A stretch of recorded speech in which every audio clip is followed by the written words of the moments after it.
G'day guys, welcome to another week. Now this week is a short week, as you know, Anzac Day on Friday. So deliveries for Friday will be done on Thursday. The website won't let you select Thursday for delivery, so just select Friday as normal and you will receive your order on the Thursday. I'm confused, but I'm sure that made sense to the produce. Specials for the week, the Fuji apples have really sweetened up beautifully and they're still eating fantastic. If price is of concern to you, well this week we put them on special. $5.99 a kilo, so that's $3 off a kilo. Beautiful sizes, lovely little sizes for the kiddies and magnificently sweet. Beyond the sweetness, they're magnificently crunchy. You'll love them. And while we got the Fuji apples on special this week, a recent study by the Environmental Working Group noted that something like 91% of apples tested contained pesticide residues, which is of concern. Whether you're eating organically grown apples or conventional apples, you really want to wash them. But in terms of the conventional, that really won't remove all the pesticides. A lot of the chemicals applied these days do permeate the flesh of the fruit. Of course, we recommend you wash the organically grown still, purely because we've handled them, and the pickers have handled them, and so in terms of hygiene, it's really, best for you to give them a wash. In terms of residues, in time we've discovered great things like asbestos and DDT and all these wonderful things. Lead is another example. And it's not until they've done the test of time, or stood the test of time, that we start to realise that they can cause some issues. The company is not going to wait several lifetimes before they release a product onto the market. So really, in my opinion, we're guinea pigs. And there's something like 7,200 pesticides and chemicals registered for use in agriculture in Australia. And we like to have faith that each and every single one of those pesticides has been rigorously tested for any possible health side effects. The fact is, the testing is fairly minimal. Essentially what they're looking for is any gross, obvious side effects at particular doses. And these tests are used to then set the maximum residue limits for human consumption. So those limits are relatively low and there's no noticeable short-term effect when you consume these chemicals. Now the latest research is showing that even at low doses, relatively low doses, some of these chemicals actually disrupt the endocrine and hormone system within our bodies.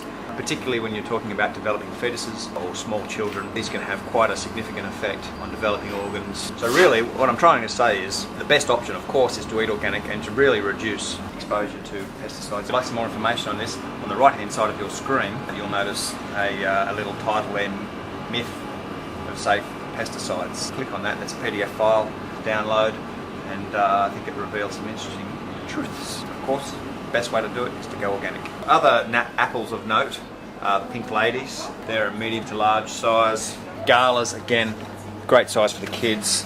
Larger Grannies, great deal on the boxes. A wonderful apple for cooking with, or eating. Beautiful baking, the golden delicious. The citrus season rolls on. Ruby grapefruit starting to come into their own a little bit, and look at the colour of that, just amazing. Lemons are in reasonable supply. First of the season, new season Navalina oranges. Now these are coming from Mount Gaindar in central Queensland. See there, they're reasonable colour. They're quite juicy and very sweet. Mount Gaindar, they're a young family farming organically up there, and they're also members of the Land for Wildlife program, so they set aside a lot of their farmland to support local wildlife, which is a really good initiative. Others this week are a slightly smaller size than we've had in previous weeks. So you can see a medium-sized piece there. A late season, but they're eating very, very nicely. The blood plums, magnificent colour. Now, as we showed you last week, some tips on eating these. These are the persimmon. These are one that you eat while they're firm. Later in the season, there'll be some that you need to wait until they're nice and soft and squishy. These ones you eat like an apple. And they're really nice. We had these on special last week. These are the crimson seedless grapes. Quality is still brilliant. Probably another 2 or 3 weeks of supply of those. We also have the purple Cornish. It's quite a sweet grape. Lots of flavour and a few seeds. Black Americans are eating well. Starting to ripen up a little bit better. But the kiwi fruit, big bag there for 20 for $5. Or if you don't mind the odd freaky looking kiwi fruit, the flats and fans as they're called, $3.99 for a kilo. Pears, still brilliant, both the Williams, the Bear Bosch. Bear Bosch of course being a slightly crunchy pear. Good supply again of the Forest Orchard Nashies. Pines this week are also again large. nobody's friend, the choco, but apparently nice steamed with butter. The Jerusalem artichokes are just starting out. As I mentioned last week, overconsumption can bring on some interesting side effects, but really, consumed in moderation, beautiful. Beautiful little zucchinis. My favourite vegetable, the Brussels sprout. I think there is nothing finer than a Brussels sprout. Good supply of button mushrooms, moderate supply of the Swiss browns this week, plenty of eggplant, good sizes. Roma tomatoes, if you like a non-acid tomato. We've also got plenty of the round. Now the other great special that we've got for you this week is the Sebago potatoes. Now these are $1.50 a kilo this week, and we have a bag limit of 6 kilos per order. Fantastic price. I'd take advantage of that. Of course they keep well, so you can buy up for a week or two. Also just starting this week, shelling peas.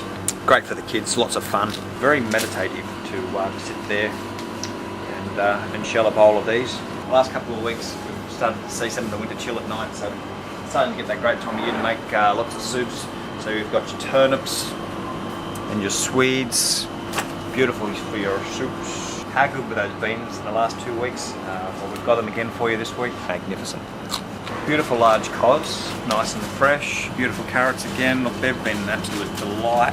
Cucumbers, reasonable supply. That'll start to dwindle a little bit as the weather gets cooler. Nice sized greens.